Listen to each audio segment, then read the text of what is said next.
Hello everyone, welcome back to my channel. I hope you are enjoying the videos and if yes, then please hit the like button and subscribe to the channel. आज हम बहुत ही interesting topic पे बात करने वाले हैं और वो है हमारे सबके फेवरेट गणपति जी। मेरे फेवरेट इष्ट देव कृष्णा है, लेकिन मेरी बेटी के फेवरेट इष्ट देव या डेटी गणपति जी हैं। तो मैंने सोचा क्यों ना उनके ऊपर थोड़ी सी रिसर्च की जाए और जाना जाए उनके बारे में और ज़्यादा। और मुझे बहुत ही इंटरेस्टिंग फैक्ट्स पता चले जिनसे मुझे बहुत बहुत प्रेरणा मिली, तो मुझे लगा आपके साथ भी शेयर किया जाए। आप सबको गणेश चतुर्थी की बहुत बहुत सारी शुभकामनाएं। आई नो आप गणपति जी को घर लाए होंगे, आपने घर में स्थापना की होगी या तो आपके घर में गणपति जी की मूर्ति होगी जिनकी आप पूजा करते हैं और आपको पता होगा कि उनका क्या सिग्निफिकेंस है। लेकिन बहुत सारे लोग ऐसे होंगे जिन्हें शायद ये बात नहीं पता होगी। तो मुझे लगा ये एक अच्छा अवसर है जब मैं आपसे ये शेयर कर सकूं जो जो मुझे पता है गणपति जी के बारे में। उनका रूप ही एक प्रेरणा स्रोत है और उसके साथ साथ उनसे एसोसिएटेड बहुत सारी स्टोरीज़ हैं जिनसे हम प्रेरणा ले सकते हैं। तो the most interesting facts which I know about Ganpati और Ganesh ji, I am going to share it with you. So here it goes. अगर आप गणपति जी का बड़ा सा सर देखोगे, जो आप पहली चीज़ नोटिस करते हो उनको देखते ही, वो इस बात का प्रतीक है कि हमें बहुत सारा ज्ञान अर्जित करना चाहिए, जहाँ से हो सके वहाँ से अर्जित करना चाहिए, जिससे कि आप बुद्धिजीवी बन सको। अगर आप उनके कानों को देखोगे, जो बहुत बड़े बड़े कान हैं, वो ये दर्शाता है कि आप ज़्यादा सुन सको। और अगर आप कानों का शेप देखोगे तो वो एकदम सूप के जैसा है।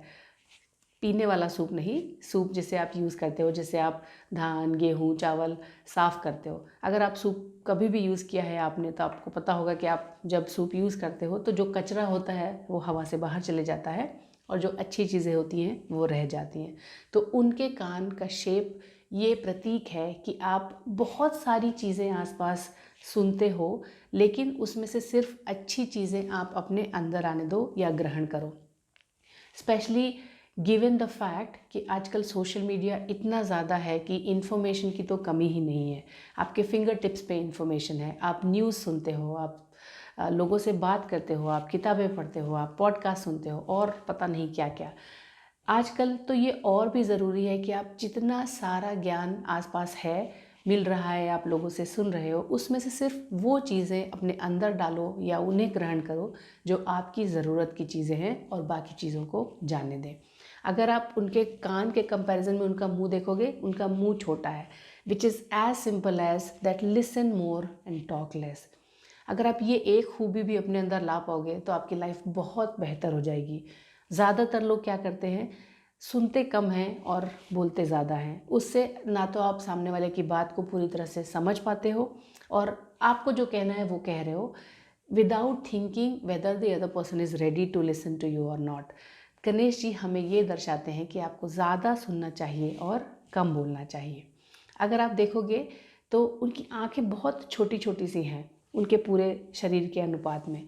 और छोटी आंखें इस बात का प्रतीक है कि जब भी आप दूर देखना चाहते हो तो आप कैसे देखोगे, आप ऐसे करके देखते हो, आप अपनी आंखों को छोटा करते हो।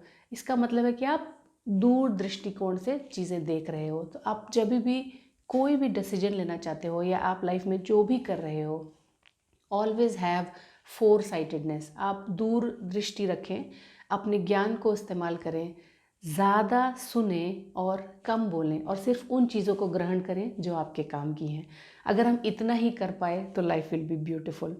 अगर आप और आगे चलो, आप देखोगे कि उनकी एक लंबी सी सूंड है। वो सूंड इस बात का प्रतीक है कि आपके जीवन में जो भी चीज़ें आ रही हैं, आप उनके लिए स्ट्रॉन्ग भी हो सकते हो और सॉफ्ट भी हो सकते हो। स्पेशली अगर आपने अपने आप को मेडिटेशन से स्ट्रॉन्ग बनाया है, तो जैसे सूंड होती है उससे वो चाहें तो एक पेड़ भी उखाड़ सकते हैं और चाहें तो एक बच्चे को भी उठा सकते हैं। मतलब it can be as soft as it is needed, it can be as tough as it is required. वैसे ही हमें जीवन में ऐसा बनना है, अपने आप को मेडिटेट करके या फिर सोल कॉन्शियसनेस लेवल पे ले जाके अपने आप को इतना स्ट्रॉन्ग बनाना है कि जीवन में कोई भी कठिनाई आए, कोई भी परिस्थिति आए, आप उसका सामना कर सकें। और जब आपको सॉफ्ट बनना है, जब आपको शीतल बनना है, शालीन बनना है, तो आप वैसे भी बन सके। Let's move forward. अगर आप देखोगे तो उनके 2 दांत हैं और उसमें से भी एक दांत टूटा हुआ है। 2 दांत जो है वो ये दर्शाता है कि लाइफ में डुअलिटी हमेशा रहेगी जब तक आप बॉडी कॉन्शियसनेस लेवल पे हो। डुअलिटी का मतलब है आपके पास दिन है, रात है, हमारे पास सुख होता है, दुख होता है, आप अच्छे लोगों से मिलते हो, बुरे लोगों से मिलते हो, ये हमेशा आपके जीवन में रहेगा।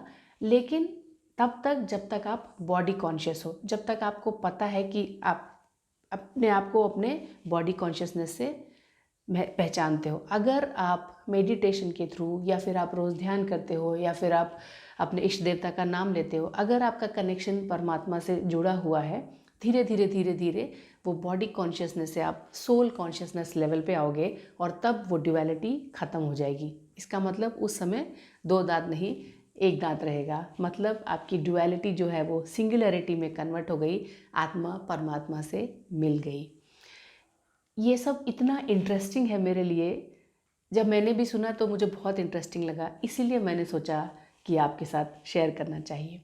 अगर आप और आगे देखोगे, उनका जो उदर है, उन्हें लंबोदर भी कहते हैं क्योंकि उनका उदर बहुत बड़ा है, या आसान भाषा में कहें कि उनका पेट बहुत बड़ा है।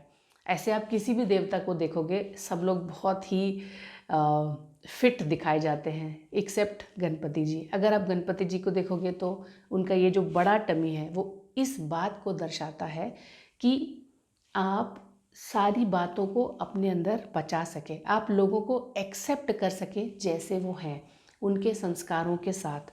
जैसे हम हमारी भाषा में कहते हैं कि अगर आप किसी को कोई बात बताओ और वो जाके किसी और से कह दे और फिर बाद में आपको पता चले, तो हम कहते हैं उसके पेट में कोई बात पचती नहीं है। लेकिन बड़ा पेट इस बात को दर्शाता है कि आप चीज़ों को अपने अंदर रख सकें, आप लोगों को वो जैसे हैं वैसे एक्सेप्ट कर सकें। अगर आप और आगे देखोगे तो उनके जो अलंकार हैं, उनके 4 भुजाएं हैं और हर भुजा में एक अलंकार है और हर अलंकार का एक स्पेसिफिक मीनिंग है। एक भुजा में उनके पास एक कुल्हाड़ी है और एक्स है। वो कुल्हाड़ी ये दर्शाती है कि अब आपके पास बहुत सारा ज्ञान है, आपका मस्तिष्क बड़ा है, आपने ज्ञान अर्जित किया है, आपको इन सारी चीज़ों की समझ है, तो आपके लाइफ में जो भी विकार आएंगे आप उन्हें कट कर सको। इसका मतलब जब भी टफ सिचुएशन आएगी, you can take the decision कि क्या अच्छा है और क्या बुरा है। The more knowledge you have, the more knowledge you acquire, the easier it is for you to take the right decision, right. तो अपनी कुल्हाड़ी से आप अपने विकारों को काट सकें, अपने जीवन की कोई भी जो नकारात्मकता है उसको काट सकें और सिर्फ पॉजिटिविटी अपने अंदर भर सकें। अगर आप दूसरे हाथ में देखोगे, दूसरा अलंकार एक रस्सी होती है। रस्सी का प्रतीक ये है और रस्सी होने का मतलब ये है कि आप अपने आप को नियम और अनुशासन में बांध सको जब उसकी ज़रूरत है। आपने देखा होगा कि इवन जो ऋषि मुनि होते थे वो बहुत ही ज़्यादा अनुशासित होते थे। अगर उन्हें सुबह 3 बजे उठना है, अगर उन्हें मेडिटेशन प्रैक्टिस करनी है, अगर उन्हें रोज़ स्नान करना है गंगा में या किसी भी नदी में, तो शीत ऋतु हो, ग्रीष्म ऋतु हो, कोई भी फ़र्क नहीं पड़ता, वो उस प्रोसेस को फॉलो करेंगे। तो वो इतना नियमबद्ध हैं कि उन्हें अपनी इंद्रियों पे संयम है। तो रस्सी अर्थात आपका नियंत्रण होना चाहिए अपने ऊपर, अपनी इच्छाओं पर। और आपको अगर अनुशासित होना है तो आप अनुशासित होइए, आपको अगर नियम से कोई चीज़ को फॉलो करना है तो आप वो फॉलो करो। तो ये उसको दर्शाता है।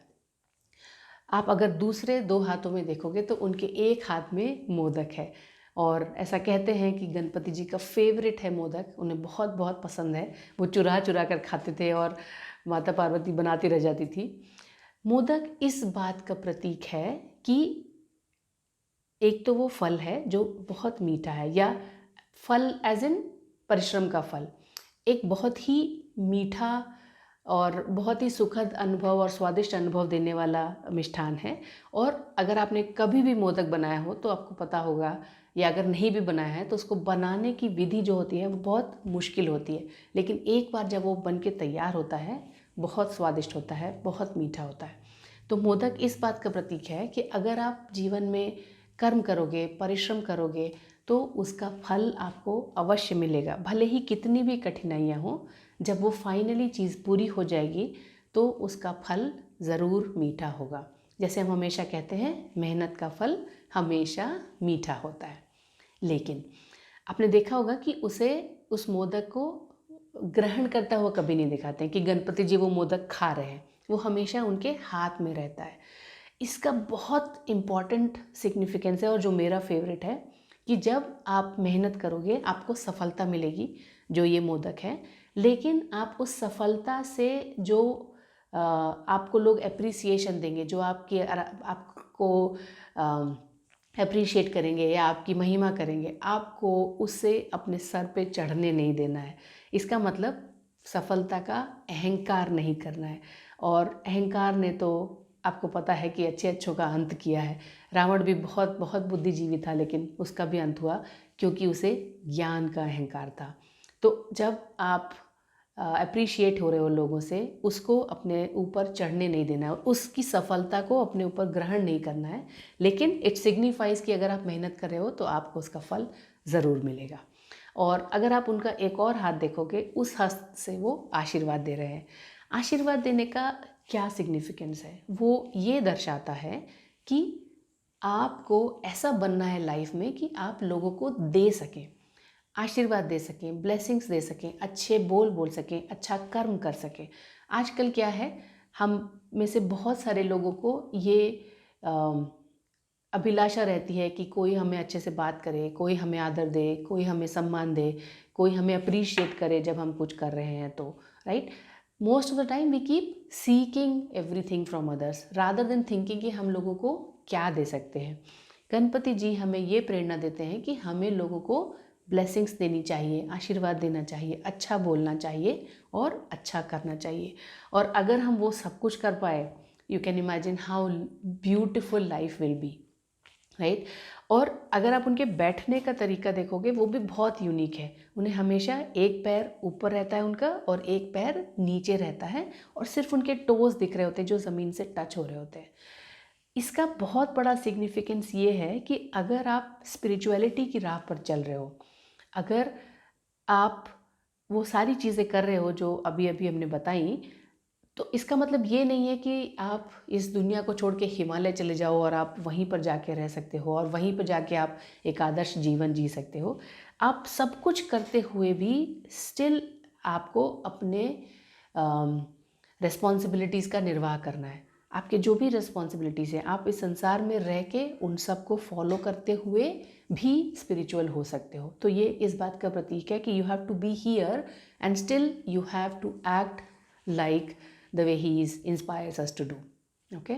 और अगर आप सच में ये सब कुछ कर पाए, अगर आप ज़्यादा सुनते हो और कम बोलते हो, अगर आप दूरदृष्टि रख के अपने निर्णय लेते हो जीवन के, अगर आप हमेशा लोगों से अच्छी बातें कहते हो, अच्छा उनके लिए सोचते हो, अगर आप अपने आप को संयम और नियंत्रण में रख पाते हो, अगर आप अपने ज्ञान का इस्तेमाल करके सारी नकारात्मकता हटा सकते हो लाइफ से और सिर्फ पॉजिटिव चीज़ें अंदर रख सकते हो, अगर जब भी आपको सफलता मिलती है आप उसका अहंकार नहीं करते, imagine the kind of person you would become. और अगर कोई ऐसा कर पाता है तो वो अपने जीवन के हर कर्म इंद्रियों को कंट्रोल में कर सकता है, या फिर I would rather say that you can control all your senses. और उनका जो वाहन है वो मूषक है। अब अगर आप फिजिकली देखोगे कि अच्छा ठीक है, एक देवता है, उनका वाहन एक मूषक है, वो कोई भी और वाहन चुन सकते थे, राइट। लेकिन यहाँ पर मूषक जो है वो हमारी कर्म इंद्रियों का प्रतीक है। जैसे कर्म इंद्रियाँ होती हैं, आप हमेशा कुछ ना कुछ चलता रहता है आपके दिमाग में, ये करना है, वो करना है, वो करना है, या फिर आज ये खाना है, आज मन ये कर रहा है, मन वो कर रहा है। आप स्पेशली आपका मन बहुत चंचल है, राइट। तो मूषक क्या होता है, वो भी वैसा ही होता है, उसकी प्रवृत्ति वैसी ही है, वो हमेशा इधर से उधर जाता रहेगा, आता रहेगा, छोटा छोटा सा है, कुछ कुछ करता रहेगा। लेकिन आपको अपनी कर्म इंद्रियों को वश में करना है। तो अगर आप गणपति जी के जीवन से प्रेरणा लेकर वैसा कर पाए तो आप अपनी कर्म इंद्रियों को अपने कंट्रोल में कर पाएंगे। गणपति जी का मूषक पर बैठने का मतलब ही यही है कि आपकी कर्म इंद्रियां आपके कहने के अनुसार चलेंगी।